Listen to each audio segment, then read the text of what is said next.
We're talking today with Phil Tolson of Clark Summit, Pennsylvania. Interviewer is James Smither of the Grand Valley State University Veterans History Project, and we're recording this interview at the 2015 Ripcord reunion. Okay, Phil, can you start us off with some background on yourself and to begin with where and when were you born? I was born in Akron, Ohio in 1949. Okay. Did you grow up in Akron or did you move around? We moved around quite a bit. We moved from Akron to Los Angeles, back to Akron. We went to Michigan, Illinois. About every time the bills came due, I think we moved. Okay, and what did your family do for a living while you were growing up? My father worked for a salt company, he worked for a rubber company, and he drove a truck. Mm-hmm. And did your parents stay together? Or? Yeah. Okay. Yeah. Sometimes move back and forth, that's not the case, but okay. Where did you finish high school? St. Clair, Michigan. Okay. And what year did you finish high school? 68. Okay. And what did you do after you got out? I went to work for a railroad, and I was working as a switchman and a clerk and a telegrapher and interlocking plant operator. I worked just about every job they had, and loved it. It was like a big train set. Only I got to ride on them. All right. And then what brings that to an end? I got a letter from all my friends and neighbors.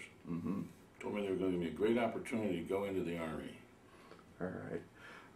And so roughly when was it that you got the draft notice? That was in April, March or April of '69, because I went in April. Yeah. And at that time, how much did you know about the Vietnam War? Little to nothing. Did you know other people who had gone, or? I knew one guy who'd gone, and he came back, and it was like no big deal to him. Okay. So at this point, you really didn't know what you were getting into? No. All right. And then where do they, talk a little bit about the processing. You have to go through a physical at the beginning of this, right? Right. Okay. And where did you go for the physical? Port Huron, Michigan. No. Okay. It was Detroit. Okay. And when you went to for the physical, did you notice anybody trying to beat the system or get disqualified? No, I didn't. Okay. Sometimes they do, sometimes they don't. No, I didn't notice anybody. Okay. As far as you could tell, were they very careful with the physical? No. No, it was pretty much if you can fog a mirror, you're good to go. Right. Okay. So where did you go for basic training? Fort Knox. All right, so that's Kentucky. What kind of reception did you get when you arrived there? It was different. They pulled the bus up in the middle of the night, and these drill sergeants got on and started yelling and screaming and going crazy, and I thought, what have I gotten myself into here? All right, what did they do with you that first night? Not much. They just got us lined up in ranks and then marched us off to get bedding. Then get mattresses and sheets, make our bed and get to bed, and then we got to sleep. I don't know, it seemed like 15, 20 minutes. It might have been a couple hours. And then we were up, because it was after 5 o'clock by then, so their day had started. And we were off into the system getting processed. All right, so it's haircuts, clothing, that kind of stuff? Yeah. All right. A lot of paperwork, a lot of tests. Okay. How long did they take to process you before you really start training? I think it was about a week. It took quite a while. Okay. And during that time, were they already emphasizing discipline, following orders, that kind of thing? Oh yeah, right from the start. Only they weren't gentle about it. They were like, seemed to be angry all the time. All right. And once you get through that initial round of processing, what does the training itself consist of? Well, it's been so long ago. We learned how to brush our teeth. And can you believe it? They had people that didn't know how to brush their teeth. And they started at that level and taught you how to take a shower and brush your teeth and fold your clothes and shine your boots. And after that kind of thing, then we started with, we had military courtesy and military justice, and went to the rifle range, hand-to-hand combat, and that kind of tactics, how to set up a tent, just pretty much everything you'd need to know when you got into a war zone. Okay. And how much physical training was there? Lots. lots. I think Fort Benning, Georgia is 2 inches deeper than when I started because I pushed it away so many times. Okay. But I was just asking basically about Fort Knox, so just the basic training. And you just said Fort Benning, so. No, Fort Knox. Yeah. I lied. Fort Benning was later. Yeah. So, you know, so you do that. Now, how easy or hard was it for you to adjust to life in the Army? It was pretty easy, actually. It's just, you never know what's going to happen next, but you just kind of go with the flow and you'll be fine. And were you in good shape when you went in? Yeah, I was. Okay. I was like half this size. All right. Were there other guys who were having trouble with the system? Yeah. And what sorts of things happened to them, or what problems did they have? I just don't think, I think maybe they knew what they were getting into and they didn't want to be there because they did everything they could to get out. We had one guy who took an M14, went to the day room, used the M14 to shoot pool a couple times, and turned around and put it in his stomach, pulled the trigger, and killed himself. That was in basic training. Mm-hmm. Now, where were the guys you were training alongside from? Were they mostly from Michigan, or were they from other places? They're from everywhere. They were from a certain section of the United States. They broke it up in sections somehow. I don't know where the boundaries were for the guys that I was with, but they were from everywhere. Yeah, because my impression was through Michigan, Ohio, Western Pennsylvania, West Virginia, Kentucky go to Fort Knox, Indiana goes to Fort Campbell, Yeah. and that kind of thing. But it varied if they had too many guys at once. But anyway. Okay, so how long does the basic training last? 8 weeks. Okay. And what did they do with you after that? They sent me to Fort Lewis, Washington for another 8 weeks, Advanced Infantry Training. All right. And what did that consist of? That was more living out in the woods.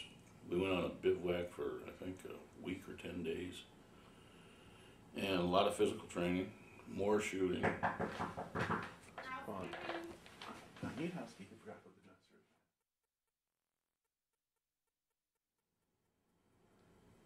All right, so we were talking about the AIT and the components of that. So you've got more weapons training, bivouac, being outside. How much of the AIT was geared toward Vietnam? I think all of it. Quite a bit of it. It's probably, I would say all of it was. Did they make any effort to recreate conditions that you get in Vietnam, Yeah. minus the heat and humidity? Yeah, they did. Were there like villages? Yep, they had a village in, we had an escape and evasion course, and if you got captured, they'd take you to POW camp and abuse you a little bit. Nothing terribly physical, but enough to harass you to death. All right. Did you get caught? No. All right. And at that state, and then who were the people training you? Had some of them been to Vietnam? I'm not sure, but I think all of them were combat veterans. I think they were. Sometimes they rotated new sergeants and things through there before they go someplace. That's true, that's true. We had NCOs from the NCO Academy, the NCO school, Fort Benning. We had those in our barracks, but everybody above that, I think, was a combat veteran. Right. Okay. And was it sort of becoming more real that you were going to go to Vietnam at that point? Okay.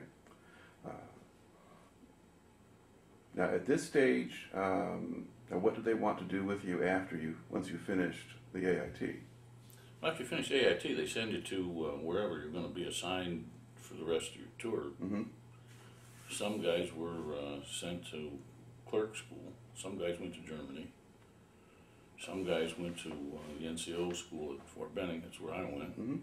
Yeah, how did you wind up going there? That was a volunteer thing. And I guess I took a kind of an evil slant on it. I looked at the guys that were our NCOs at the barracks level and decided I'm not following any of these guys. I might as well learn how to do that and do it myself. All right. Now, do they offer any kind of incentive to you to sign up for that? Well, you got it immediately. You were promoted to E4, and if you graduated, you'd be an E5 or an E6, and that was a pretty good rate to be. Okay. The pay significantly better, or is it just the pay's better, but you don't have so much people with the thumb on you. You know, you got a little more freedom. Mm-hmm. You're responsible for some things, but in return, you don't have people beating on you all the time. All right. So describe NCO school. That's the best school I went to. That's the best training I had. It was better than basic AIT put together for what you learn, and it was very regimented. It was the harassment initially was horrendous, and I think they did that to get rid of the guys that couldn't deal with stress. But after that, it was a great school. Okay. And what does the training itself consist of there? Well, there's tactics and more physical training, more with the weapons, different weapons. You learn how to do patrolling, how to set up ambushes, and that was stuff that you didn't really learn in the other training that you got. Mm-hmm. Well, by the time you finished that, what range of weapons had you experience with? Well, M60 machine gun, M16, mortars, recoilless rifles, laws. Did you get to fire a 50 caliber, or was that? Yeah, we did. I forgot about that. We had that too. All right, got a good range of stuff. Did they introduce you to any of the enemy weapons? No. Okay, so you don't get to hear what an AK-47 sounds like or anything like that. I don't remember that, no. Okay. All right. And the instructors that you had, were these guys who'd been to Vietnam? Mm-hmm. And they were Rangers and Special Forces guys. And there was one at the end of the cycle, at the end of the training cycle, they have a student of the cycle kind of thing. Mm-hmm. And he stays back to be a trainer at the NCO school, and then he goes overseas. So there was one of those. Mm-hmm. But everybody else, I think, was all combat veterans, and they were predominantly Rangers and Green Beret instructors. Mm-hmm. Now, did they do all the training on the facility at Fort Benning, or did they take you to other places too? No, we stayed at Fort Benning. Yeah. I guess the Rangers move around for different places, but the NCO school is more compact. Yeah. You do that there. All right. So how long was NCO school? I think that was 13 weeks. Okay. So roughly when did you finish that? It had to be in January or February. Let me think about it now. No. It had to be around Christmas, because from there they sent me to Fort Polk to be one of the guys that I didn't want to follow anywhere, that got me convinced I needed to go there. All So right. I was him for 3 months. Okay. Now what was that like? That wasn't so bad, because you had, at that point, the people that were training were still in training, and they hadn't developed any attitudes like, yeah, I don't care, I'm not doing what you tell me. They'd all do what you tell them. And you got your own room. Well, I had to share a room with another guy, but you had your own room, so you had a little privacy, and you could come and go as you please. Once your day is over, if you want to leave and go downtown, go downtown. Mm-hmm. And now did you do sort of harassment of the trainees? Was that sort of part of what you did? Was this an AIT or a basic? It was AIT. Okay. And no, So, we didn't do that. yeah, that's more of a basic training level kind of Yep. thing. All right. But at that stage, though, they are still actually taking orders. Oh, yeah. Because Yeah. you learned that in basic, and now you can work with them. Right. Now, how was Fort Polk set up for Vietnam training? And that was one of the main centers for people to train as combat infantry. Was it the same program they had at Fort Lewis, or was it more developed there? That's about the same. It's about the same thing. Now, would they actually use the swamps in Louisiana to train in, or were you just up in hills, or? I don't remember if Louisiana was where we ran into the swamps, but I know I spent a lot of time in swamps somewhere. Yeah. Well, some of it could have been Georgia. just because I'm not sure what the campus at Fort Benning is. That says West Georgia, but you're not too far from swamps there. Uh, yeah. So anyway, just that's what you remember, what you don't remember, but somewhere in there you had a swamp. Oh yeah, and it was at night, and we were walking through, and we went through farmers' fields, and the cows were all sleeping, and it was just weird. Mm-hmm. But the swamp I didn't care for. I wasn't a swimmer, and I was concerned that I might step into a hole. We had a rucksack on at that point, so we had a little extra weight on our back, and it was nasty water, and it stank, and there were bugs, and there were probably snakes, and I'd rather be in bed. Mm-hmm. All right. Now, once you finish that, now you're making it kind of into the spring of 1970 now. You've got sort of 3 months. You finished in March or April or Oh, it had to be, maybe February or... I don't remember when I finished. I went home for 30 days, and then I went to Vietnam, and I got there in April, so. Okay. So yeah, you probably finished in March or something. Yeah. Okay. Going home for 30 days before Vietnam, what was that like? It was great. I was glad to be back home. And then you get to think, the only thing is you think about where you're going. You got 30 days. It's a lot like when you go to the doctor and you don't know what's wrong with you and you think it might be really bad. Mm-hmm. And they tell you, well, we'll let you know in a couple days. And in a couple days, you don't do anything but think about how bad could this be. Mm-hmm. Well, you had 30 days to do that with Vietnam. And how did your family respond to the prospect of you going to Vietnam? You know, my family's never been very close. And my parents were never very loving, parental kind of people.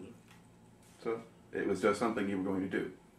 Yeah, my girlfriend at the time asked my mother, she said, how are you going to feel when he leaves? And she says, I'll get over it in about 2 weeks. Lovely. Perfect. All right. So now, where do you go out of to go to Vietnam? Oakland. Okay. And what kind of facility do they have there? That was a mess. It was organized catastrophe. I don't know how many guys there were there. There must have been thousands of people there. And you just find a place to sleep. They didn't really, as I remember, they didn't assign us any particular place to be. They just told us when the formations were and that we had to be at these formations. And when you'd go to the formation, they'd call off names and they'd get on the bus, go to the airport and go to Vietnam. Mm-hmm. Everybody else then goes around and picks up cigarette butts and polices the area, and they put them on details to, I guess, to keep them busy so they don't get in trouble. And then the next formation, you go back and more guys leave, and eventually one day you're standing in formation, they call your name and away you go. And how long do you think you were there? Oh, I was there several days. Okay. All right. And then what kind of plane do they put you on? Or was it a chartered civilian? It was a regular commercial plane. Okay. Nice plane, stewardesses, everything. And what route do they fly? We went to Hawaii, and I think we went to Guam, Mm-hmm. and we went to Vietnam. Okay. And where did you land in Vietnam? Tan Son Nhut. Okay. Did you come in during the day or at night? I don't remember. Okay. And do you remember what your first impression of Vietnam was? Hot, humid. They opened the door on that airplane. It was comfortable in there. Mm-hmm. As soon as they opened the door, fog rolled down the main aisle. I'm thinking, oh my God, and it stinks, and it's hot, and it's humid, it's terrible. All right. And then what do they do with you once you get off the plane? They let us stay there for several days to get used to the weather, I think, get used to the heat. But did you stay right on Tan Son Nhut, or did they send you to Benoit or someplace like that first? We went somewhere, I don't know where we went. And it was hot for days, and I think it was my first day there. They got rockets, and they're rocketing where I am. So I ran and dove behind some sandbags, and I'm thinking, oh my God, what kind of place is this? Mm-hmm. And then how did the base personnel respond to the rocketing? Was that no big deal to them, or? They weren't nearly as concerned about them as I was. Mm-hmm. You know, they were just like, okay. And then did they give you any kind of work to do while you were staying on the base, or? No, I don't remember any. Okay. Now, at what point do you find out where you're going? After a few days there. Okay. Do they tell you what unit you're going to go to? Or? Yeah. Yeah, they called my name and said, you're going to the 101st? And I said, well, wait a minute now. Let's talk about this. Because when I was in the States, all you ever heard was, don't get in the 101st. Do not get in the 101st. You'll get Purple Heart for sure if you go there, and you probably get killed. Don't go there. And that was right after Hamburger Hill. Mm-hmm. So, I don't want to be in 101st. I said, well, we got a problem with that because I'm not airborne qualified. I'm not jump qualified. He said, don't worry about it. If you need to jump, they'll show you how. Get in the Jeep. So that's how I ended up with the 101st. All right. And then how did they get you up there? Airplane. Okay. Do you fly a military plane now? Or? Yeah. Okay. It's all military. All right. And where was your unit based at the time? Camp Evans. Okay. And where is Camp Evans relative to other things in Vietnam? It's between Hue and Quang Tri. Okay. So pretty far north. Yeah, it's pretty far north. All right. And when you got out there, when you joined the 101st, did you get any kind of orientation before you joined the unit? Right. They called it CERTS, Screaming Eagle Replacement Training School. Mm-hmm. 10 days of that. Okay. And what did that consist of? That was more to get you, they tell you what's going on in the area and what the enemy's doing, what you might see. We went through, they set up a bunch of booby traps like you might find in the jungle, and there's just training now focused on where you're going and what you're going to do. Mm-hmm. All right. Did any of that come in handy later? Or was it just an exercise? As I remember, it was just pretty much informational, but you did see some of the things they showed you. You would encounter them for sure. Mm-hmm. Now, at that point, did they introduce you at all to kind of enemy tactics or weapons or anything like that? Yeah. That's where you got that kind of information. Okay. And then finish that 10 days, now you get to join your company. And for the record, which company were you joining? Bravo, 2nd of the 506. All right. And were they in the field or were they in camp when you joined them? They were in the field. Okay. And did you go out to join them in the field? Mm-hmm. Okay. How did they get you there? Helicopter. That first day, that was a day. I had a rucksack and I filled it up with, they gave me everything I needed and they helped me, the company clerk helped me load my rucksack because if you don't load it right, it is really tough on you carrying it. So we got by that. They sent me down to Currahee Pad and I told the guy in the tower there that I had to go out to Bravo, 2nd and 506, and he said, okay, sit down at the bottom of the tower and I'll yell at you when your bird gets here. So the helicopter shows up and he said, get on that one. And I'm by myself, nobody there, it's hot, it's humid, it's sunny like you can't believe, it's dirty, and I'm by myself, and here comes this helicopter, and I just jump on, and you can't talk to anybody because of the noise of the rotors and the bird itself, so I'm just sitting in the doorway, and there's no seats, you sit on the edge of the floor with your feet out the door and hope you don't fall out. Mm-hmm. So I'm concerned about that, and I think, boy, I hope this guy doesn't turn too much or I'm going right out. They take me out, drop into an LZ, and the guy said, get off, there's nobody there. I'm looking around, nobody there. I'm thinking, does this guy know what he's doing? Well, I get out, as soon as I do, they hammer the throttle and the downdraft from the blades, I'm on a hill, knocks me down. I can't, I'm staggering with all that weight. And I fall down, and I think I landed upside down on my head, up against the only tree stump in the place. And I'm like a turtle now, I can't get up, I can't get loose. I didn't have they make a rucksack with straps, with quick release straps, but those were kind of precious, so I got the old fashioned ones that you can't do that with. So I'm stuck in this thing, and I'm upside down, the helicopter's gone. So here I am in the middle of nowhere, don't know where I am, don't see anybody, don't hear anybody, I'm upside down, can't move, I'm thinking, geez, first day I'm gonna get captured. Well, I eventually hear voices, and people laughing, and it's the squad that was sent to meet me. And then they come down and start teasing me about being upside down. Like, what are you doing? Why don't you stand up? What's the matter with you? Then they finally helped me, and we went on, and they told me then that the next day I'd get to meet the captain, but he was off someplace else with his group. then we're gonna dig in for the night. So I'm digging a foxhole, and the guy next to me just goes, "Oh man," so what's the matter? He says, "It's a dead guy. He dug a hole right on top of a shallow grave, and then they dragged the body out of the hole. I don't know why they did that." And I'm thinking, I got 365 days of this with these people. I'm in the wrong place. I should have went to college. All right. Now, when did you actually join the unit? Do you know the date or approximate date for that? No. Okay. Now, this is in April, though, or is this now? It's April. Okay. But this would be after that company had tried to set up on Ripcord Right. and gone off. Right. So,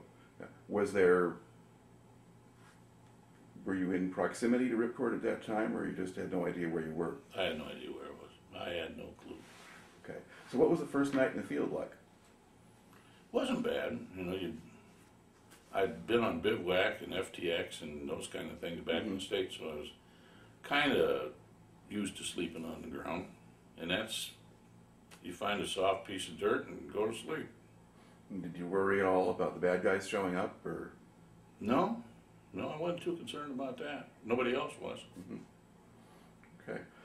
So now, you've come in and you're a sergeant at this point, but you don't know anything yet, at least not about being in the field. So what kind of process was there to kind of work your way in and actually start to function like a sergeant?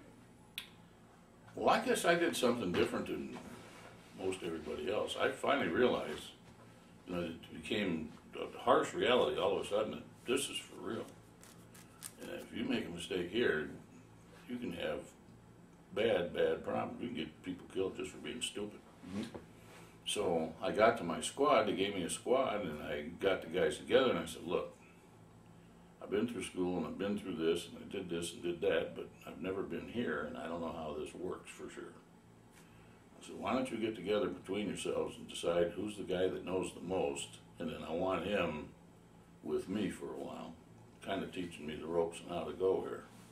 And how did they respond to that? Well, they were all for it. Okay. And who did they pick? A guy named Kim Holsberry, I think he was a Spec 4. He'd been there 6 or 7 months. He'd been there more than most everybody else in this. So it was me and him for a while. Okay.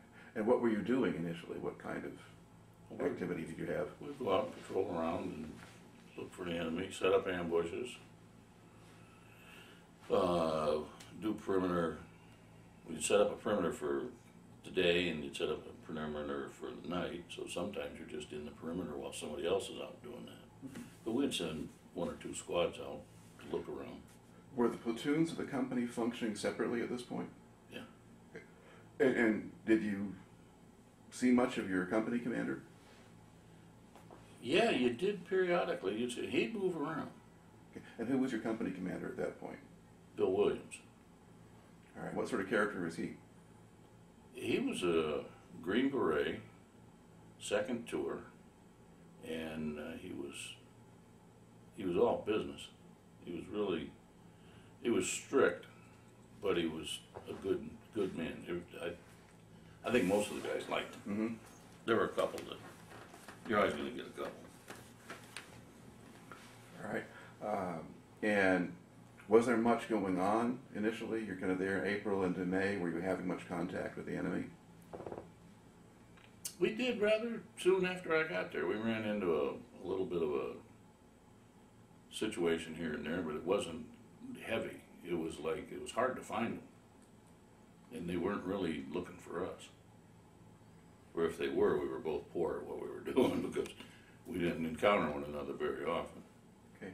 Now, describe a little bit the terrain that you're operating in at this point. Straight up.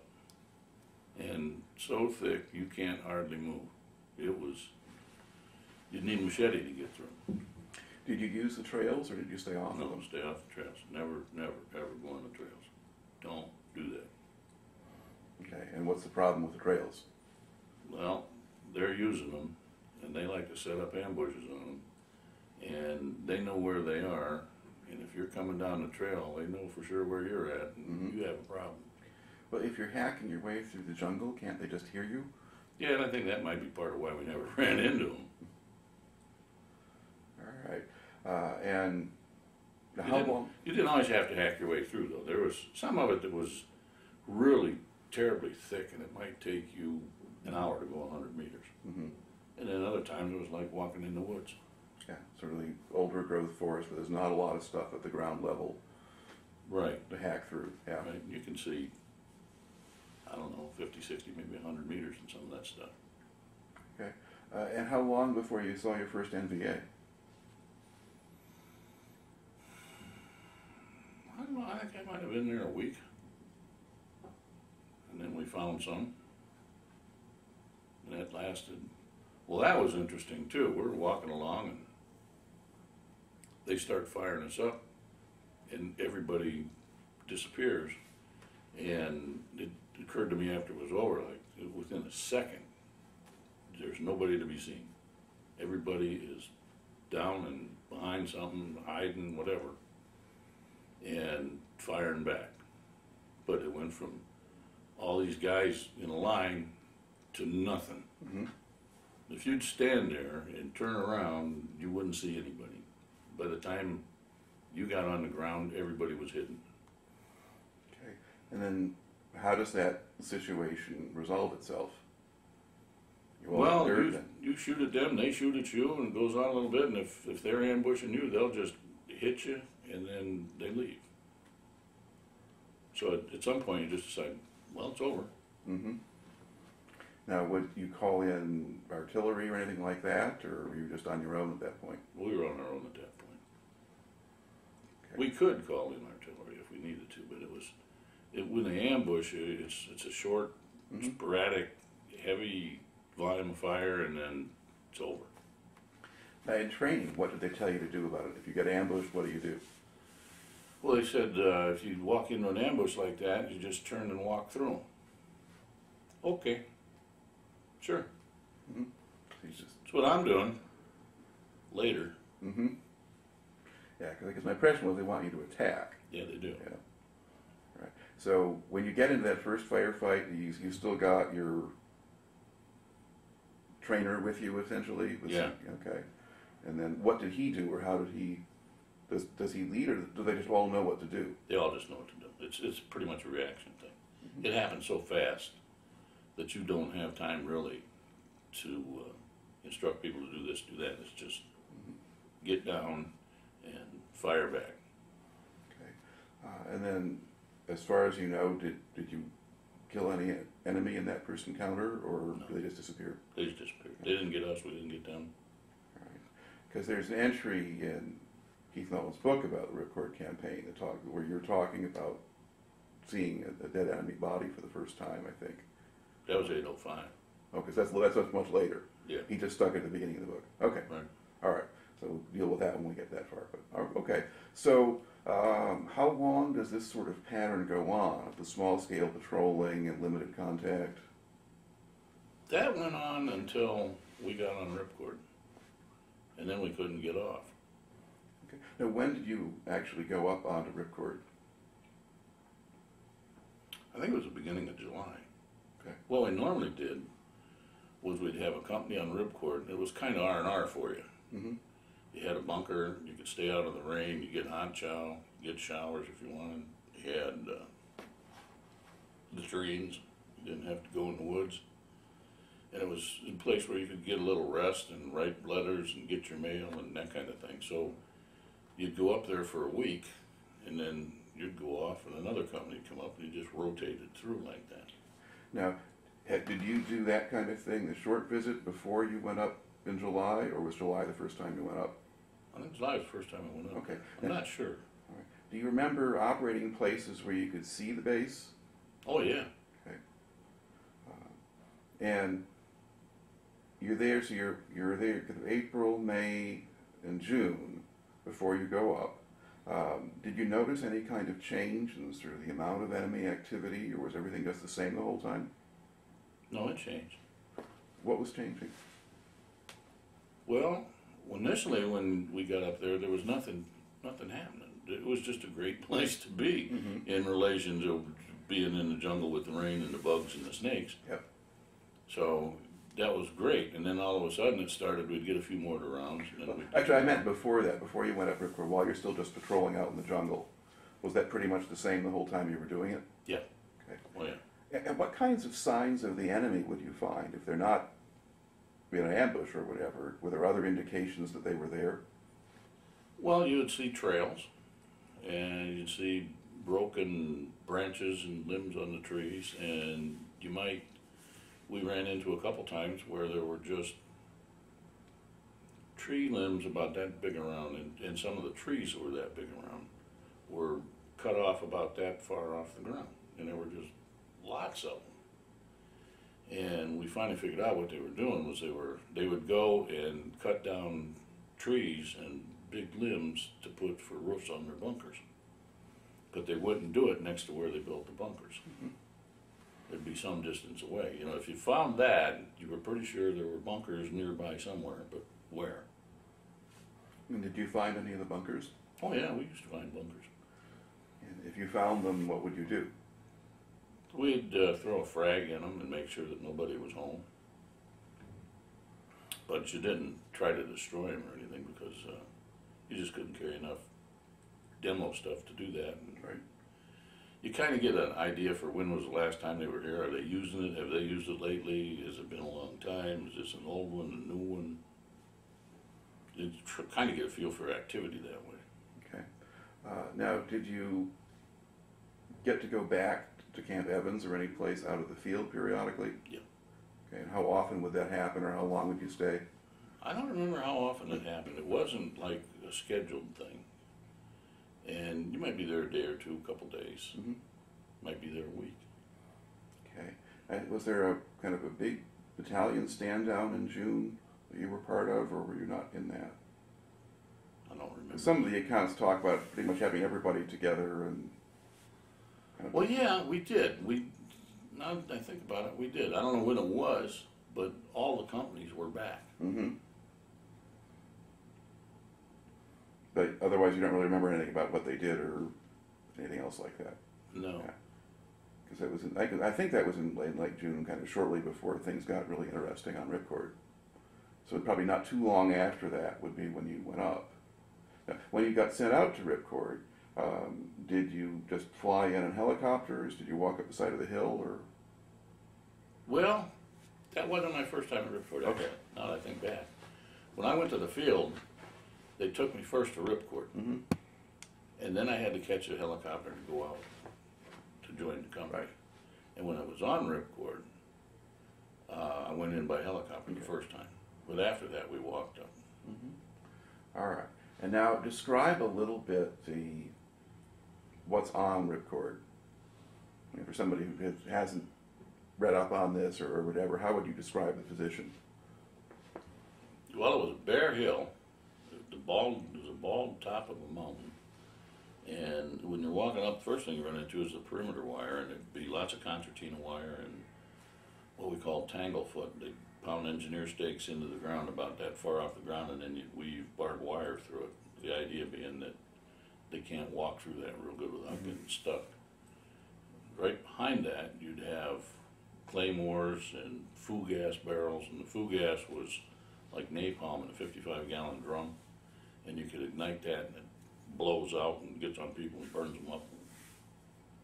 Behind that were the bunkers, where sometimes you'd have an M60, and mostly you had guys with M16s. Then probably another 30, 40 meters up the hill, there was the helipad. Off to the end of that was the ammo dump.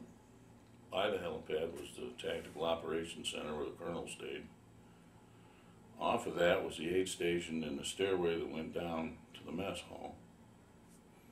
You go down a little further, there's a garbage dump, and there was a huge rock, we called impact rock because it kept getting hit by rockets and mortars. I don't know why. Maybe that was an aiming post for them. And below that was a helicopter refueling station with big gas blivets, big rubber bladder things.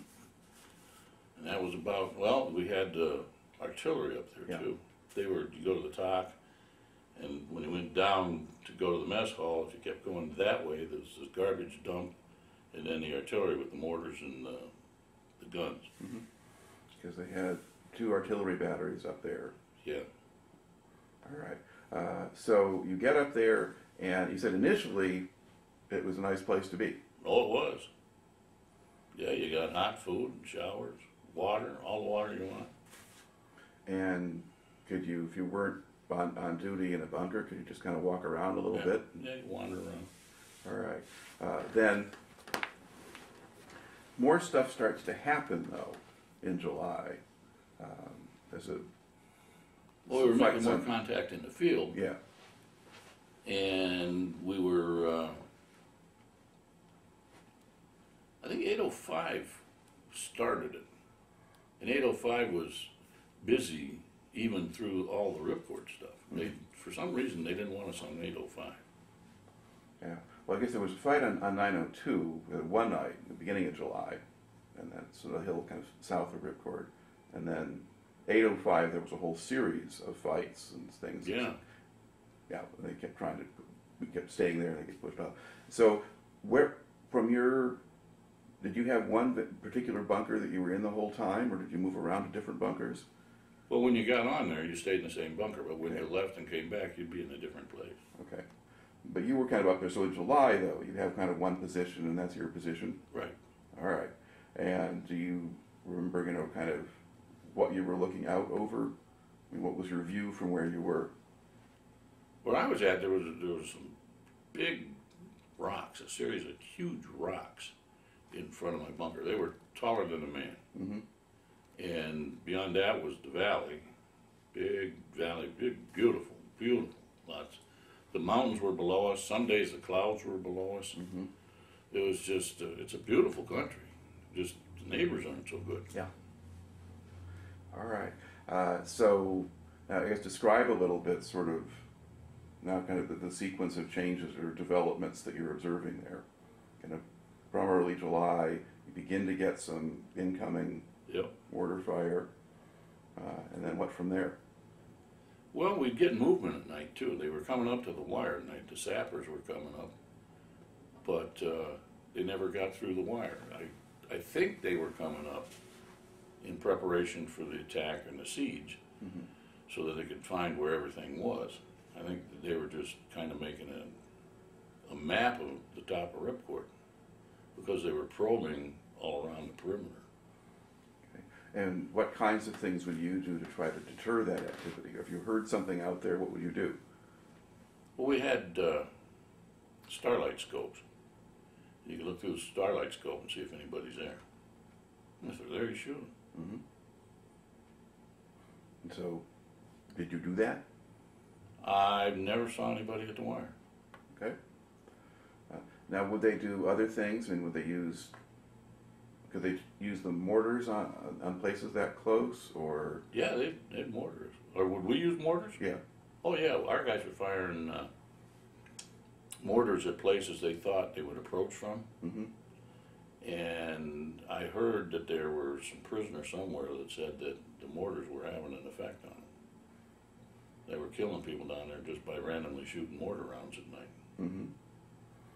All right. And the bombardment kind of gradually picks up. There's fights going on in the hills periodically, but you're getting hit more regularly.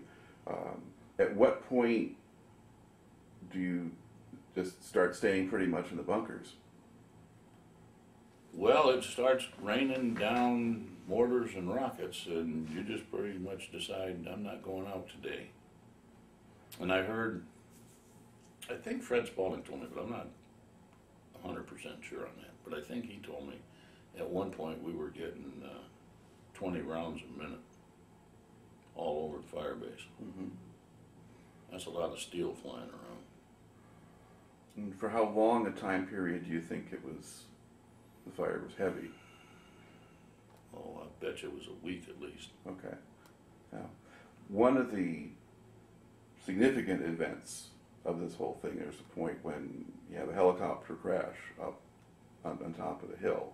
The Chinook. Yeah, and so what did you see or hear when that happened? Well, that Chinook was just to the right of me. Mm-hmm. And I could see it. I could see it land. And I didn't know why he was landing. I didn't know he was hit. It wasn't smoking or fire or anything. Mm-hmm. He just came down. And then it caught on fire soon after that. And then the ammo dump went up. It was the top of was a contour at the top of the mountain. And when the fuel came out of the Chinook and ran across the top helicopter pad and down into the ammo dump, then the ammo dump went up. And it was blowing up forever. Plus we still had incoming. That was a pretty exciting time. All right. And after that happened, did you go back to business as usual, or were things just changing now? I don't remember them changing a lot for us. It was continued to be a lot of incoming, and we got to the point that we would gather up canteens. Guys in a couple bunkers down would put their canteens together with a bootlace, throw it into the next bunker, and they'd add theirs, throw it into the next bunker. That guy'd take them and go up to the ammo or the water buffalo and fill them all up. So not everybody went up to get his own water, and you rotated that bit of fun. And did you do that to bring in the food too? Because Yeah, the food was, they'd bring the food in and say the food's up here, and then you figure out how to get it. Now, was it safer to move at night than during the day, or was it pretty much a crapshoot? It was a crapshoot. I think you were a little safer at night because the snipers couldn't see. And we had snipers occasionally. Not long, not many. But, well, you feel a little better at night. Okay. And then how much information did you get on what was going on? Not a lot. Not much. So you're just... Now, could you see any firefights going on at night? Yep. Yeah, they've got green tracers, we got red, and it looked like Christmas. All right. Now, at what point do you find out that you're going to leave the base? I don't think we had much warning that we were leaving. Our lieutenant came by and he told me, well, these guys are going first, and then these guys are going to go, and then we're going to go, and you're going to be the last squad to leave, and we want you to come up to the top eventually, and then we're going to leave. So is this on July 23rd, the day they actually leave, that you find this out? Or did... Oh, no, I knew that a couple days before. Okay.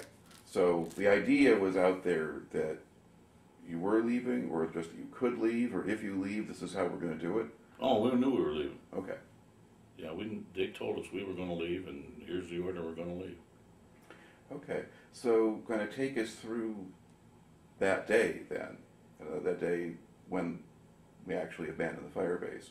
Kind of, what do you remember about that? What did you see? Well, they brought Chinooks in. Somehow they sling-loaded a lot of the guns out with Chinooks. They were the first to go. And then, I don't know what the order was for everybody else to leave, but eventually it became, we were left because we were on the perimeter, and then our guys started going up to the top to catch the birds and leave. And then the incoming got worse and worse and worse. The small arms fire got worse and worse. And they were shooting up the birds pretty bad, trying to come in and get us. And there were some times when they wouldn't come in and get us because the ground fire was so bad. And eventually, everybody's gone.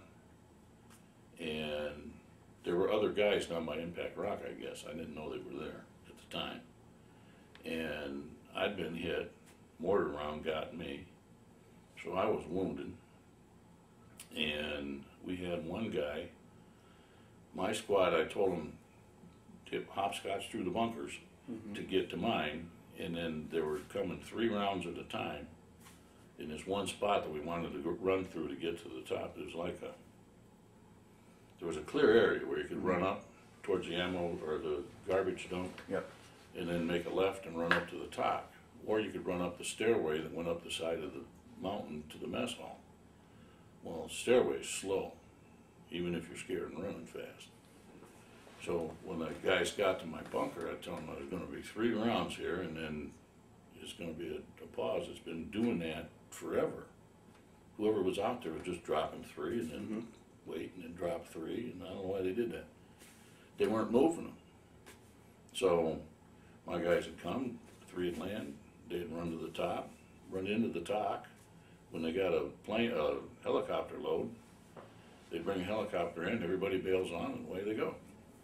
One guy, Andre Rice, came in there, and I told him, same as everybody else, only he decided to run up the stairway.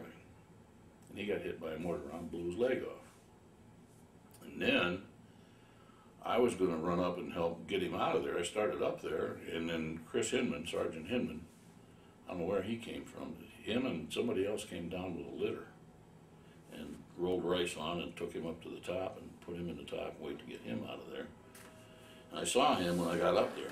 I eventually got out of there myself. And were you the last one out of your bunker? Did you have the rest of the guys up? Yeah. Okay. And after everybody was out, I went up. At that point, had you seen any enemy down on the ground, or were they still hiding? They were still hiding. Okay. So you go up. I go up, and we get Rice out of there. I remember it was kind of weird, but it wasn't. I don't know. I didn't have a bad feeling about it. I was just kind of curious, and I'm looking at Rice's stump, and you can see veins and fat and meat and bone, and just like in your biology class book that had a diagram. There was, and it just didn't occur to me that this is really weird, or this is. It just was, yeah, okay, yeah, that looks like the book. It was just a weird thing. Then they left, and then right after that, we got word that they can't bring the birds in because there's too much ground fire. And I was there in a TOC by myself. And then 2 guys showed up. I don't know who they were. And they said, well, one of them said, maybe we should surrender. I said, well, I'm not planning on doing that. If you want to, go ahead. Just leave your stuff here. Leave your gun, leave your ammo, and do your thing. But I think it's a bad idea. I ain't doing that. I said, why don't we do this? And more guys showed up. I said, why don't we do this? There was a load shot down in front of the TOC. It was sitting there. I said, why don't we go out and spread out and put some rounds down range and then move and do it again. Maybe they'll think there's more of us up here than there is at this point. So that's what they did. And those guys eventually filtered off to Impact Rock. And I'm still in the TOC. And I'm by myself. And I'm hit, and I can't run around real good because I'm getting sore and stiff. At what point in the sequence did you get hit? Was this while you were still down with the bunkers? Or Still in the bunker, yeah. Okay. Yeah, it was, I don't know, about 11:30, 11:45. I was sitting inside the fighting position, inside the door to the bunker, and the ground was up here. And I remember seeing a big orange ball in the corner of that area there. And the next thing I know, I'm sleeping, and it's nighttime. And I hear guys saying, they got him, he's dead, they killed him. And I'm thinking, boy, somebody got it, that wasn't me. And then I finally opened my eyes, and the guys are looking at me and said, no, he ain't dead. I said, who got hit? And he said, you did. I didn't even know. It knocked me out for a little bit, and it was just, that was weird. But then after that, I got up and got moving around and got everybody out and went up to the top, and they went around and went to Impact Rock, got out, and I'm still standing in the TOC. Okay. So there were 2 helipads on That's right. Ripcord. There was one in the direction of Impact Rock and one by the TOC. Right. Yeah, okay. So, all right, so now you're back by yourself again. Yeah. Now what happens? Well, I hear on the radio that they're not coming in to pick us up, and I'm really getting angry with them, so I'm letting them have a piece of my mind. Okay, so you've got the radio and the TOC that you can still use. That I can talk to them with. And one guy finally said, well, I'm over the blue line, I'm coming in, but I'm not going to stop. And I said, well, I don't know how fast I can run, I've been hit. He said, well, I'm going to come by slow, get on. And pretty soon this helicopter comes in and just very slowly comes past the door. I hobble out there to get in, and I get in and flop on the floor, and before he takes off, another guy lands next to me. I don't know where he came from. And then he went off the edge of the helipad there and put it on its nose and went straight down. I thought, oh, we're gonna die. I thought we were shot down. And he just did that to get airspeed. And he was flying over the treetops so that we're not exposed long. And I'm certain it was Randy House. He remembers taking 2 guys off, but he doesn't remember where he picked them up. But I'm pretty sure he was the guy. All right. And then how long does it take to get back to Camp Evans from there? 15, 20 minutes. Yeah. All right. Now what happens when you get back to the base? Well, I got off and there was nobody there. But there was a mule there with Mermite cans with mashed potatoes, gravy, hot dogs, and sauerkraut. No plates, no silverware. So I just reached in and helped myself. And then the battalion sergeant major showed up. I don't know where he came from. And I had a silencer on the end of my rifle. A psionic silencer, probably about that long, but it was rusty. And he's helping me. I had a can that had all my stuff in it, letter, writing material, cigarettes, that kind of stuff was in the ammo can. I'm carrying that, my rucksack, and no, I don't think I had a rucksack. I don't remember. But anyway, he comes over, he's going to help me. And he grabs my rifle, and he grabs my can of stuff, and he's going to carry it for me. And then he comments about, I shouldn't have such a rusty rifle, and he's going to give me a hard time about the condition of my equipment. And I said, well, I'll tell you what, I'll bet you. I'll bet you, you give me that rifle, and you start running, and I bet you it'll shoot you. I'm not worried about the rust. I know it'll work. And then he got pissed, gave me all my stuff back, and walked off and left me. And then I just wandered up to the aid station because I had shrapnel sticking out of me. And I sat down there on sandbags outside the aid station. And a guy next to me said, you got shrapnel sticking out of you. I said, yeah, you're right.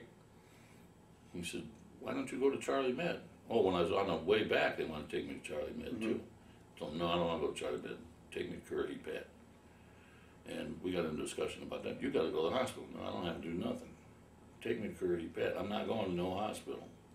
So they let me off, and now we get up to the aid station.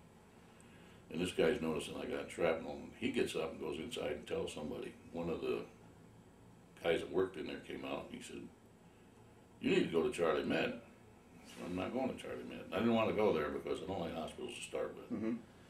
But at Charlie Med, I figured, well, they're going to take my clothes away from me, give me one of them things without the back in it, take my gun away from me. I'm going to be laying there by myself in this plane with no guns, no way to defend myself. All the bad guys know that everybody in the hospital is not armed, which, what happens if they get in there? I'm not going. So Doc Harris eventually comes out. He says, you need to go to Charlie Med. I said, no, I'm not going to Charlie Med. I said, look, you're the battalion surgeon, aren't you? He says, yeah. I said, well, isn't this what you do? He said, well, come on in. So they took me inside, and he dug all the shrapnel out of me. Then I went back. I had to go up to the company area. So I went up there, and he told me, he said, I'm only going to let you go up there if you promise to do exactly what I tell you, and you do it all the time. He said, I'm going to come up and check on you. But you go up there, you lay down in a cot, and you don't get up except to go to the bathroom. We're going to have people bring you your food, and you don't move. I said, well, okay, because I don't want to go to the hospital. So I was up there for 19 days, laying in that cot in the back, all by myself, because the guys were out back in the field again. So I'm there, and sure enough, Doc comes up just about every day, check on me, see how I'm doing, change my bandages. And I spent about 19 days doing that. And then I don't think I went back to the field after that. Top Reeves told me to go down and hang out in the post office. So I went down to the post office and got me a cot in there, and I just stayed in there and wandered around through the day. And then they had me, when I was able to get up and get around good, they were sending me down to Long Bend, taking prisoners down from Evans to Long Bend, locking them up. And then I'd get lost on the way back. I think it took me, I think the first trip to Saigon took me about 3 hours and 10 days to get back. Now, how would you get there? Would you just have to hitch rides on helicopters or planes or by Yeah. truck or whatever? Yeah, we took a Jeep. There'd be a senior NCO, me and the prisoner. And we'd get a Jeep and drive to Fubai. Someone would drive us to Fubai. And when we got to Fubai, we'd get on a plane and take that to Saigon, down to Tolson. And there, I don't remember how we got in the long bin. I think we got another Jeep and took it on the long bin. All right. Now this tape is about up, so we're going to pause right here. All right. Now in your story, we kind of gotten to the point where Ripcord campaign proper was open. You were beginning the job of escorting prisoners. Before we get to that, so go back a little bit. You had mentioned, we talked a little bit before about something that happened on Hill 805 when you kind of encountered an actual dead NVA. Can you fill in what happened with that incident? Sure. 805, we combat assaulted into 805, and there was the top of the hill was up here, and there was a landing zone just a little bit below that, and we went into that. And it was a hot LZ. The top of the hill was occupied, and I guess we didn't know that going in. And they let one or two birds in. That was a tactic they had. They'd let one or two get in, and then start firing up everybody after that. Because now you got people committed to the ground, and they know you're not going to leave them. So game on. And it was a hot LZ. So you have a plan going in, but the plan kind of goes out the window when they're shooting at you. So we got onto the LZ, and my guys just went wherever they could, and I had no idea where everybody was. And I got off the helicopter, and I'm running. I saw a big log on the edge of this LZ, and I'm thinking, that's a place for me. So I'm heading off towards that log, and I hear, and I just find this hard to believe, but it's one of those weird things. I heard a guy screaming. With all the noise of the helicopters and the shooting and everything going on, I hear this guy scream, turn around and look, and this guy's falling down in the middle of the LZ. He got off the helicopter. He was from a different company. No, he was from a different platoon. Yeah. He got off and got hit, and he's just laying there. He's not getting back up. And I'm thinking, boy, I'm glad that's not me. And then I'm thinking, well, if that was me, I wouldn't be happy just laying there. So I turned around and went back and grabbed him by the collar, and I'm dragging him across this LZ because I can't pick him up. He's a heavy guy. And out of nowhere comes a medic. And as I'm running, the only way I knew the medic was there, this guy got really light. I'm dragging him, and he's heavy, and all of a sudden he's not. And I look, and there's this medic got his feet. And I think, well, that's a good deal. So we take him over behind the log, and they roll him, the medic rolls him over on his back, and there was a bullet here and a bullet here, almost touching each other. Under the skin, you could see him. And then I went off and started putting fire down range, and soon it's over. It just stops. So I get up and walk around trying to find my guys because they're dispersed all over the place. And one of them, I started with one guy, his name is John Richards. He thought he was dying. He was in a foxhole that was by the side of the LZ. And I went over to see what he was, because he was telling me, he says, I'm hit really bad. And I'm like, well, let me see. And he said, they got me in the neck, and I'm blood all the way down to my waist. And I said, well, and I look, and he's wet, but he's not bleeding. And I look, and they had, we carried a 2-quart canteen that was green on top of our rucksacks. And in the heat, that gets warm with the sun. And I looked, and what had happened was he had a big knot on the back of his neck, and the rucksack had a tube, aluminum tube around it was the frame. And the bullet had hit that tube and put a dent in it, knocked him into the back of the neck and made his neck red, but it also went through the 2-quart canteen and put 2 quarts of tepid water down his back, which he thought was blood. And at that point, I started laughing. I'm thinking, this is hilarious. Out in the middle of all this nonsense, I'm finding this to be funny. And I finally explained to him, I said, you just got your 2-quart shot, and I think you got hit in the rucksack. Here's what happened to you.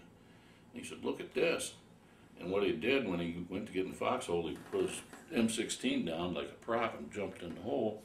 And when he did that, 3 bullets went through his shirt sleeve, and they shot the handguards off his M16. So they must have just sprayed him, and the one went through the back, and then it went through the excess cloth under his arm, and blew the handguards off his M16, which I thought was pretty lucky. Yeah. And then, as soon as, well, it's shortly after that, we were going to go up 805, and another squad was going to go up because there was one guy still left up there shooting at us. They were going to go up and get him. And when they got up there, he was dead. Nobody shot him. He was just dead. And eventually we all go to the top of the mountain, and that's when I saw this guy, and he's just, I think he was Chinese, he didn't look Vietnamese, he was a pretty good sized guy. And he was just laying there, no holes in him, no blood, no nothing, just dead. I think he poisoned himself somehow. And then I found a bunker that had, looked like a Ben Casey coat.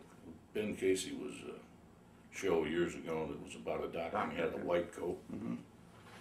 Well, it looked like that, and there was a piece of, a big cloth thing that had pockets in it with glass vials with different things in them. I don't know what that was. I thought maybe the guy was a medic.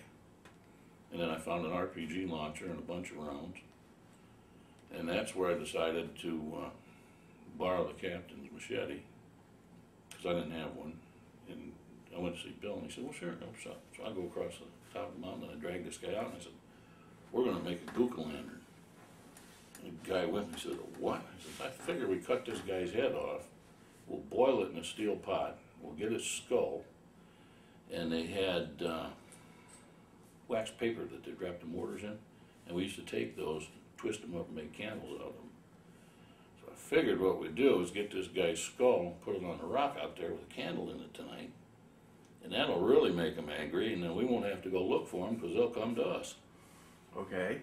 Well, that was my twisted thinking. So Bill finds out what I'm about to do, and he says, you're a ghoul, you're a ghoul. Yeah. There's something wrong with you. When we get to the rear, I'm sending you to a psychiatrist. Give me my machete back. Put him in the bunker and blow him up. So I dragged the guy back into the bunker and blew him in the bunker up. All right. Also in the Keith Nolan book on Ripcord, I think he's having you talk about seeing somebody in the field who looked like he was Caucasian rather than Vietnamese, or am I thinking of somebody else? I didn't see anybody in the field at 805. We had a guy on Ripcord. Yeah. He was from the mortar platoon. And when the nonsense started, he was only wearing his boxer shorts. He had on nothing else. And he went outside the wire. I don't know why he did that. And he ran around down the side of the mountain, and he got in those big, humongous rocks in front of me. And Bill then was the S3. He wasn't our company commander anymore. He came down behind me, and he said, hey, you've got a guy sneaking up on you in those rocks. I said, well, really? So I get a frag. I said, where is he? Throw the frag out there, and then he starts adjusting me from there. Well, that was pretty close, but you need to drop it a little bit. Okay, so I fire another one out there. I'm throwing hand grenades out there trying to blow this guy up, because at that point we think he's one of the enemy. And I'm fragging the snot out of him. And then Bill said, ooh, that was a good one. Yeah, you got him right there. So I'm hammering him. And then he staggers out, and Hinman sees that the guy isn't an enemy soldier. Yeah. He's yelling, stop, stop, whoa. And then all this time we were up there, we would lay wire, concertina wire, and the stuff they ended up calling Helderman wire. We had a guy named Carl Helderman. He said, why don't we put concertina wire down, smash it down with a board, and then wire over that with a barbed wire, and then concertina wire on top. That way if they come up and blow the wire, concertina will pop up. So we laid miles and miles and miles of this stuff, knowing they can't get through there. We are impenetrable. This is perfect. Hinman takes, I don't know where he got it, he got a big long plank, runs down to the wire with the plank, throws the plank over the wire, and all my good thoughts about how secure we were went right out the window. He ran over that plank, grabbed that guy over his shoulder, came back, brought him back inside the wire with all this stuff going on, mortar rounds flying, bullets flying. He just runs out there and grabs the guy and brings him back. And from there, I don't know where he went. I don't know what happened to him. That may be what you're thinking about. That could be. But I'd also, some people had reported seeing people who looked like, you know, they might be Russian advisors or other things. I did see one. That's right. Yeah, I think we were patrolling off of 805 at that point. And I've got my guys and we're going, and I hear noise coming through the jungle. I think, oh, here we go. So I get my guys down, and I said, look, everybody get in a line here. And I'm going to go over and see if I can see who these guys are, because there were Arvins out there too. And I'm thinking, maybe it's Arvins. So I'm going to go over there and I'm going to talk to these guys, see who they are. But if I drop down and yell fire, just shoot knee high and up, because I'm going to be knee high and below. So as we start over there, I'm yelling at them, hey, who are you guys? What's going on here? You better answer up or we're going to fire you up, that kind of thing. And I'm thinking if they're Americans, they're going to answer. Well, I don't get any answer. Then I hear somebody yelling, don't shoot, it's me, it's me. And it was our lieutenant. Well, how he got between us, I don't know. But he went, it was us, whoever that was, and our lieutenant. So I couldn't fire at him, because I might hit him. So they just wandered on through us and went off into nowhere. Lieutenant comes up and starts chewing my ass because I've got a machine gunner that's wearing no shirt. He needs to have a shirt on. I said, no, my machine gunner's right over there. He said, well, I just saw a big, tall, blonde guy carrying a machine gun. I said, well, I don't know who that was. So we figured that was a Russian advisor because, he was taken for an American. And then we tried to follow him after that, but we couldn't find him. Okay. All right. So I'm going to go back to, I guess, to the main story here. But after Ripcord, then you're basically out of the field? Yeah. And then the rest of your tour is doing other jobs? No, I eventually went back. Okay. So let's go back then to the part here. You're doing this business of escorting prisoners down to Saigon. How many times did you do that, do you think? Probably 3. Okay. And do you remember anything about the prisoners or what they were in trouble for? Yeah. It was drugs. One guy came, he got a pass. I don't know how he did that. He went out off Camp Evans and he went to town and he came back and he had a big bundle of marijuana under his shirt. And the MPs at the gate noticed that and he got time for doing that. So we had to take him down to Longview. I think all of them were drugs. Mm-hmm. And did you notice much actual problems being caused by drug use beyond that? Did it affect your unit or people in the rear? Or? I don't know that it was causing a problem. I know they were using drugs. They had a CID guy came out and caught a few people. But, they'd get in the rear and they'd do drugs. I don't know that they were doing them in the field. It's got a really heavy smell to it, so you'd have smelled it in the field. Mm-hmm. Yeah, I think it's in the combat units. It's normally you're not doing it in the field. You might do it when you're in the rear, but yeah, I don't think anybody smoked dope in the field. If they did, I don't know. Certainly not that you saw. Yeah, that's the main thing. Okay, so how long then before you actually return to your unit, or do you go back to your company eventually? Yeah, I don't remember how long that took. It took a while. Okay. Probably a month or so. All right, yeah, because between being in the hospital and doing the other duty, then it's going to be at least a month. Yeah. Okay, so you get back. Were most of the same guys still there, or were they new people? No, it's mostly the same guys. Okay. They were rotating out. Our company was made up of replacements. It was just, people would leave and people would come. People would leave and people would come more. But you didn't take a huge number of casualties all at once, or at least that's not the impression that I had. So you wasn't like Alpha Company where they lose a whole bunch all at the same time. Oh, no. No. Well, we were on a base and we had bunkers to hide in. Mm-hmm. So it made it hard to hit us. Right. Now, what kind of activity were you engaging in once you got back to the unit? Same thing, patrolling. Do you know what area you were in? No. Okay.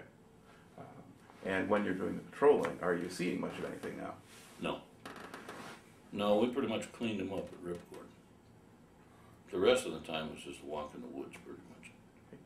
Did you have any Vietnamese scouts with you, like the Kit Carson scouts? And what do you remember about them? I think I remember. I've got somewhere in the back of my mind. These guys could take time off every month to go back home. They gave them a place to, I think they gave them an acre of land and a grass hut or something to live in. And they could go home periodically. And it seemed like all of them would go back at the same time once in a while. And when that would happen, we would get busy. I don't know how they would know, though. Did the scouts do you any good? I would say no. I don't know what they did that was any good. No, anything more than anybody else did. It's not that they were bad. It's just I don't think they added much to the game. Yeah, you got talked to some people who work with them more, and they have varying opinions. And one of those guys was, I guess, the last guy off Ripcord because he wouldn't come out of his bunker. Yeah. Was there. All right. So now, how much longer then are you? When do you actually leave Vietnam? January. Okay. And did you get time out of the field after you would come back? Did you get R&R or anything like that? Yeah, I'm an R&R. Went to Hawaii, married my high school sweetheart, and I'm still married to her. And what was it like to go back to Vietnam when you had to leave? It wasn't much fun. Didn't care for that idea, but I knew I wasn't going to be much longer. I got married in September in Hawaii, so I knew I was only going to be a few more months and then going home. And it wasn't really active. So. Yeah, things have gotten quieter, so you have some reasonable chance of getting through the whole thing. Yeah.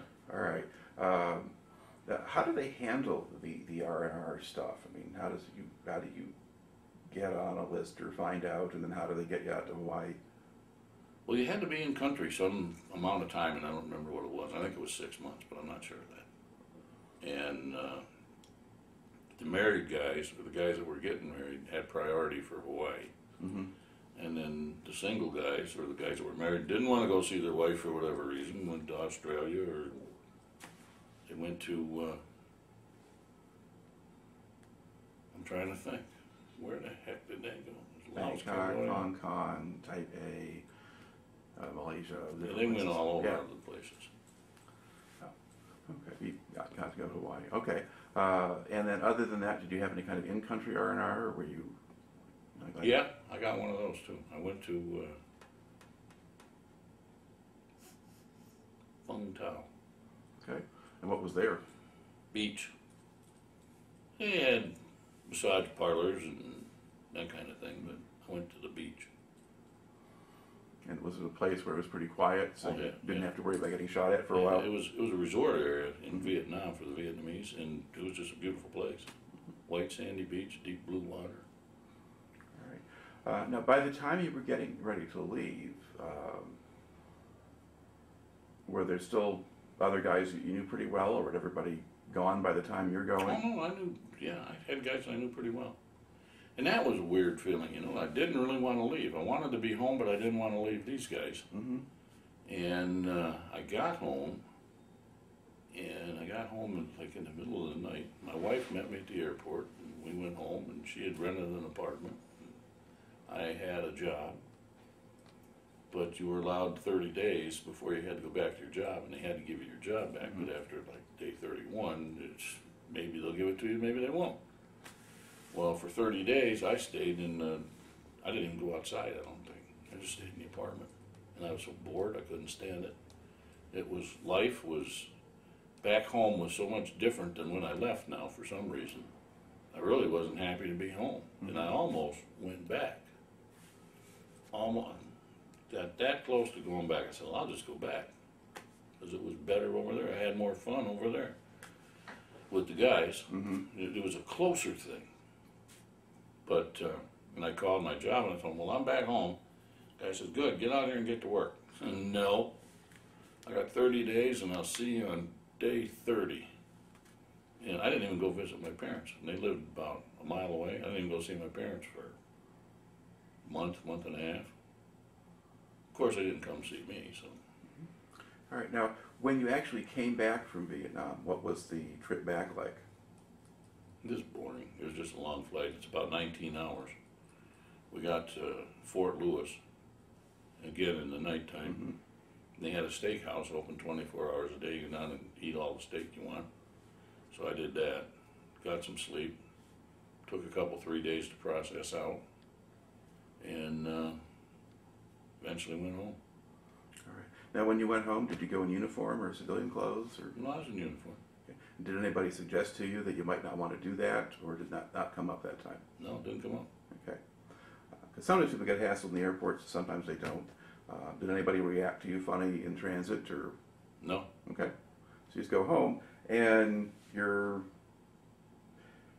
have your month where you don't do anything, but you do go back to work then on day 30? Yeah, I did go back. Okay. And from there, how easy or hard was it to readjust? Well, it was never the same. It wasn't the same as it was before. And when I went back, I had seniority because it continued to build while I was gone. Mm-hmm. So they'd hired a couple of guys while I was gone, and I wanted my old job back, so I just bumped the guy. And the new guys didn't want the veterans coming back, because now we're taking their job. You know, it wasn't, we had your job while you were gone, you're taking my job and I don't like it. So consequently, I didn't get along with a lot of people. But I didn't care. Now, did you stay there, or did you go on to something else? No, I stayed there, I don't know how much longer, and then I went to work for a salt company. I went to Chicago, and I stayed there for 8 years. Then I moved back to Michigan, and still working for a salt company. And then we were bought by a Dutch company. They bought us and a salt company in Clark Summit, Michigan, or Pennsylvania. And then I transferred over to the corporate office in the new conglomeration of things.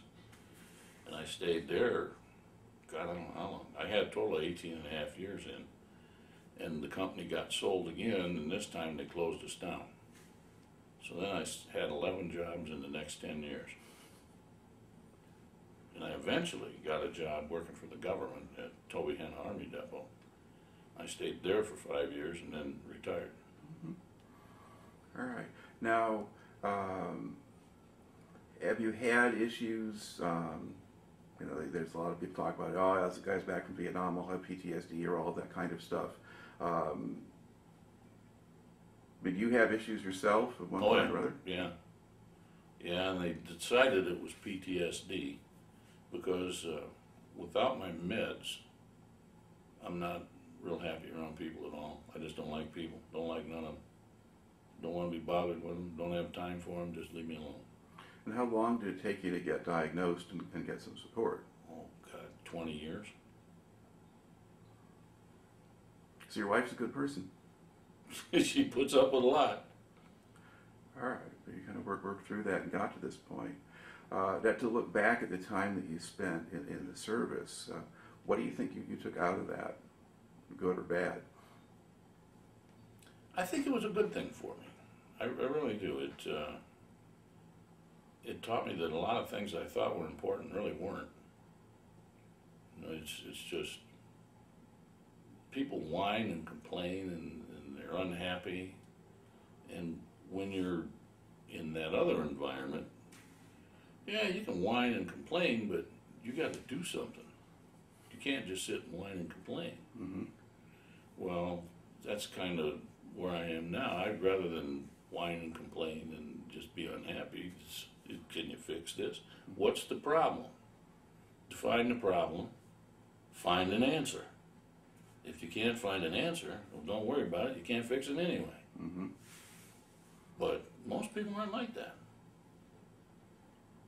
And I learned you can do a lot of things on your own. You can put up with a lot that you didn't think you could. You know, it's possible to sleep on an incline in 58-degree weather and soaking rain and sleep. You can do that. It's not a skill I think you need to have, Yeah. but you learn that, you know, you don't need to have a room and a bed and covers, and that's nice to have, but basically you don't need it. Mm-hmm. You can live with a lot less than you think you need to have. When you got back, would you talk about being in Vietnam, or just keep that to yourself? I found nobody was interested anyway, and I just kind of kept it to myself. You know, people weren't saying, well, how was it like? What was it? Mostly it was, you took my job. Get another one. And at what point did you get connected with Ripcord Association? They had, Nolan did it. Yeah. That's what happened. Nolan called me, and he said he's writing a book. And I said, well, have you found any of the other guys? And he said, who are you looking for? And I said, well, I've heard Captain Williams died, but I don't believe he's dead. For some reason, I didn't want to believe he was dead. And he said, well, I haven't found him, but I know a guy that might be able to help you. So he connected me with this guy, Sergeant Ralph. I think he was a command sergeant major. And he said, he's dead. I saw him in Japan, and I know he's dead. And I said, well, I'm not believing that. I said, are you telling me nobody knows if he's alive or dead for sure, and this government we have can't find somebody? Don't you know anybody can find him? He said, well, maybe, I don't know. And he called me back, and he says, well, I just had a conversation with a ghost. Mm-hmm. He said, here's his phone number. So then I called Bill up, and we shot the breeze for about an hour and a half. And then, I don't know who told me, maybe Nolan told me about the reunion. Mm-hmm. It was in Atlantic City that year. So I said, well, I don't know. I don't know if that's a good thing or not. I said, well, I'll tell you what we'll do. We'll go there. If I don't like it, we'll leave. So I went to the first one and decided I liked it. And I've been to 3 or 4 others after that. Mm-hmm. And it's funny. You know, I'm 66 now. Most of these guys are in their mid-60s. And they walk through the door to the hospitality room, and they're about 19 or 20 again. Yeah. Yeah. Well, I mean, it's a remarkable thing to get to work with you guys and see all that stuff sort of going on. I'd just like to close here by thanking you for taking the time to share the story today. Well, you're welcome.